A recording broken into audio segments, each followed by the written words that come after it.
the sponsored car of Takuma Sato. Beautiful green and yellow colors of Lotus.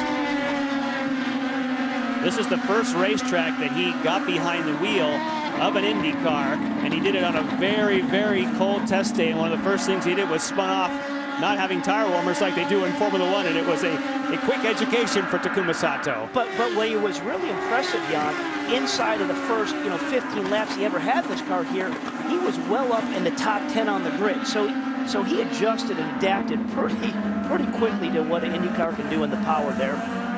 Sato running in 7th position. There's Franchitti in 6th.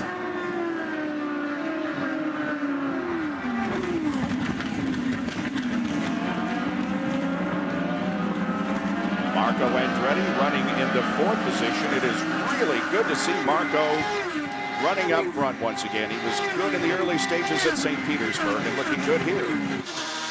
This is Ryan Hunter-Reay on board through turn 7. And we have really had some fantastic onboard shots from Ryan as we've been leading up to the race here, because he has been doing everything he can in that cockpit to go as fast as possible. And that means he's been working that wheel. He hasn't really had the balance in the race car, so you see a little left, right. He's always saving that race car. Hopefully it's calmed down a little bit here for the 90 laps you need to run around this place. Something new for you, our pointer showing in this case EJ Viso up ahead. And if you're getting used to identifying cars by helmet colors, you'll have to retrain yourself for Viso. He likes to repaint his helmet, certainly the same paint scheme and number 8 on the car, but we used to always say green helmet, that's Viso. No, he's repainted it, so be careful on that one. Tony Kanaan runs in 8th position. Big elevation right there coming up off of turn 4, across that rise. You can't see what's on the other side, but you're coming across there committed, hard on the gas. Jack? Hey guys, as you watched the 7-Eleven car of Tony Kanaan, keep in mind that there are 20 overtake opportunities on these Honda engines. For Tony Kanaan, he's already used one of them. Now the duration is about 12 seconds, and there's a reset of about 10 seconds. But Kanaan, trying to work his way masterfully through the traffic, has already used one, as has Marco Andretti, and as has Justin Wilson. 3 of 90 laps have been completed here, with the lead being held right now by Will Power with about a 7/10 of a second advantage on Mike Conway. Helio Castroneves is 3rd, Marco Andretti 4th, Scott Dixon is 5th in the Indy Grand Prix of Alabama. Will Power has now led in his last 5 starts. He has a 1.3-second advantage on 2nd place Mike Conway. There's 2nd place Conway. 3rd place Helio Castroneves. Then Marco Andretti. And then we see Scott Dixon, who is back in 5th spot. Now remember, at the very start of the race, he was charged with gaining some positions, and he had to give up 2. Here he is coming off of corner number 15. Sure enough, when he crossed the line, that was P4, and that shows up on that timeline. And you can see going up the hill there, you may have caught Justin Wilson. We now know that he used his overtake button on the start and picked up 2 positions on lap 1 on those black sidewall Firestones. But really, when you go back and look at that, he made the pass on Helio, going into 1, and then where that timeline is, because it's, as you said, it's all done electronically. I'm not sure he was ahead of Helio how it does trip it, so that may have been a little bit of a gray area call from the stewards. Dario Franchitti is about 7 seconds in 6th position.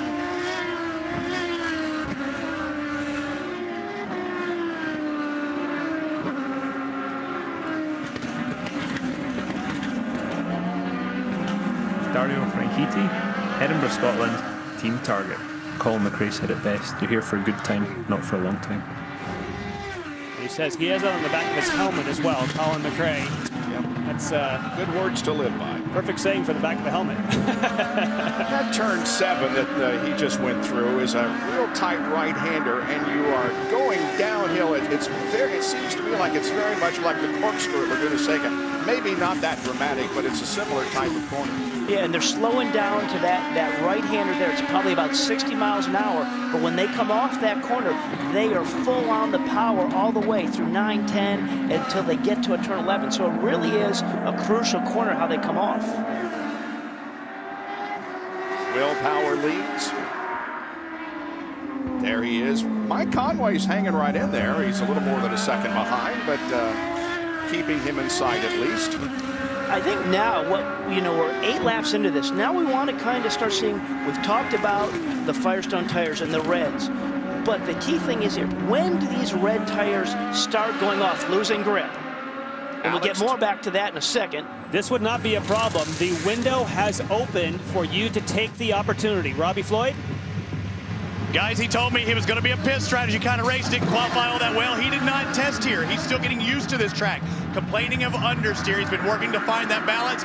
He's hoping this pit strategy will pay off. He comes out now, and either if you have a yellow flag late, boy, he's going to be hauling bouteille. If it comes out quick, he's going to be thinking about saving as much fuel as he can. And that's what he would want if he makes an early pit stop. You say, if by chance there's a full course caution, I have pitted and no one else has, they all peel onto pit road and you get a free pass to the front. Those are the kind of risks that you take when you're near the back. And again, the pit window opened at lap 6, so he will not have to do an extra stop. We expect 3 stops today. That would just be one of the 3 that came early. And he's got nobody in front of him right now, so as Robbie said, he's going to be hauling. Helio Castroneves continues to run in 3rd place, about 5 seconds behind the leader. Helio has a 9th and a 4th in terms of finishing positions this year. I had a great conversation with him this morning, and I asked him about the setups between Will Power himself and his teammate Ryan Briscoe. He said, we have access to all that data. But he said to me, you know what? Will is doing things different in the car. It's not just that he uses his left foot on the brake versus Helio uses right. It's the fact that he drives differently. Weldon also taking advantage of an early stop. Yeah, a couple of cars in. Dan Weldon, the National Guard car in, and there's the Romancini car, number 34. He's getting a big wing adjustment for Conquest Racing, and he's back out. Those pit stops coming on lap 10. And we're probably going to see a couple more stops all the way up through lap 12. And like what they're trying to do is they're trying to cycle through, get off sequence, and have clear track running, because you want to run as fast as you can around this racetrack. You don't want to get hung up with anybody in front of you. That's how you're going to gain advantage when you come in and out of pit road. Now looking at Will Power, just to put a period on the Castroneves story, was that he said, Jan, I've actually tried some different styles of driving here after putting the data on top. And Will Power's got something to that. Robbie? Down to Robbie Floyd, who's waiting for the Tony Kanaan stop. TK pulls in. He's going to take off those reds and go back to the primary tires. He's been working on setup all week, doing something different than Marco Andretti. Now he's on Marco's setup. He thinks he's fast, and that was a quick pit stop. And anytime that you're not having to take a full load of fuel, it puts a lot of pressure on the tire changers. Typically, the tire changers can take 7-8 seconds. That's how long it takes to fill up with fuel. Not when you pit here early on at lap 12. Well, you won't miss a thing because we have IndyCar non-stop. We have completed 10 of 90 laps, and once again, Will Power has a 1.1 second advantage on Conway with Castroneves, Andretti, and Dixon 1 through 5. Well, you saw a non-stop, no spin, no real obvious problem, but the Lotus just stopped on course with Takuma Sato in the cockpit. The Homatro safety team is there. Maybe it's a throttle linkage problem or something of that nature. They're going to take it back into the paddock area and try to fix it and get it back out there. But it does bring about our first caution of the day, and it comes just after we saw some early pit stops. And Jan, you can go more on this, but we are absolutely in that first window of pit box. So all those guys that have come in, like we just saw Weldon, if the rest of the field comes in right now because they think that's good, what a great move for those guys to come in, get their stop done prior to this. If for any of that group that stopped, it's going to be a great bonus, but only if those in front of them now decide to take this opportunity to pit. Yep. Well, the professional bull riders continue to kick up the dirt in Napa. The PBR concludes tonight at 9 Eastern right here on Versus. And the new CEO of the IndyCar, Indy Racing League, Randy Bernard, of course, came to the professional bull riders and we'll have an extensive interview with Randy, if not before, certainly at Indianapolis during the month of May, where, of course, we have extensive coverage of qualifying and the pre-race activity. Okay, let's see what happens here.